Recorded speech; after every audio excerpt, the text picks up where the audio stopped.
嗱，過往咧將近1年嘅時間，我同伴奏老師莊遠士差唔多個星期都會用一個朝早一齊錄製皇家音樂學院 ABRSM 嘅大提琴考試曲目示範。近嚟亦錄咗聖三一學院 Trinity 嘅曲目。數手指咧，都錄咗100幾首歌啦，有全部270首考試曲目嘅大本。咁做本來固然係為咗幫我哋嘅學生，等佢哋考琴或者學習呢啲歌嘅時候有個參考，因為大家可能都會發現，其實考試曲目並唔一定喺網上咁容易揾到合適嘅示範可以參考。有時歌係揾到，但係嗰個速度、功法、指法或者處理方法咧，都未必適合考試用㗎。所以咧，我就不惜拋磚引玉啦。嗱，咁其實我錄呢啲歌係希望喺幾方面幫到大家嘅。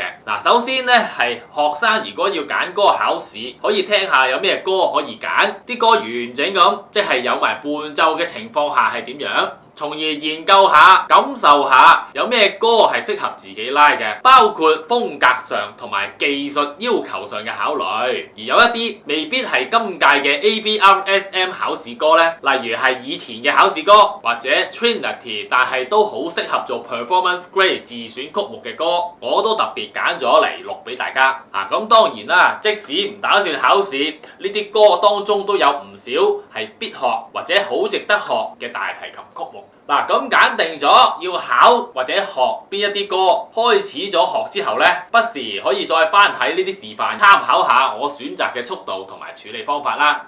講到速度呢，我特別想提，有時同學睇份譜指示嘅速度，會認為一定要跟唔足都盡跟。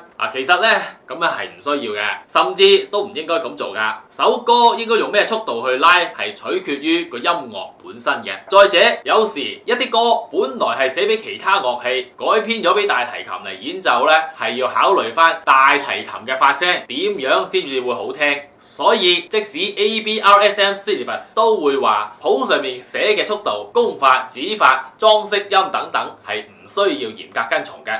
最重要係個演奏係 musical 同埋 stylistic 㗎。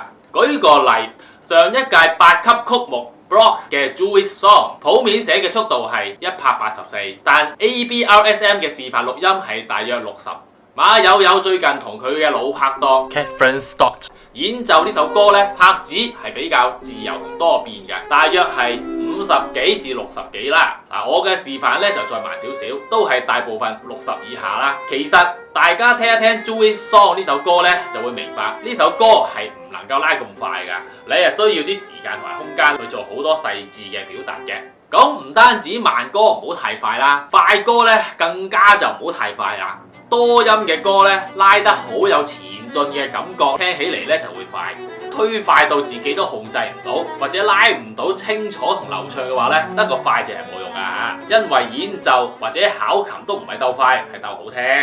咁除咗速度之外呢，睇呢啲示範片，正如我哋睇其他大提琴家嘅演奏，都係可以好仔細咁留意當中使用嘅指法、功法、弓嘅分配、震音嘅密度、紅幅度、手型等等啦。YouTube 係可以選擇用慢速播放，例如0.75、0.5或者0.25之類嘅。放慢咗呢，係有好多嘢可以睇得好仔細嘅。當然都只係參考下嘅啫，因為例如話用咩指法呢，係好視乎拉奏者隻手有幾大，習慣係點樣。功法亦都要因應拉奏者想要嘅效果同埋技術水平嚟決定嘅。我所示範嘅呢，大部分都係適合學生考試用嘅，即係較為容易掌握同埋穩陣啲啦。講住咁多先，我會繼續錄多啲好歌俾大家聽㗎。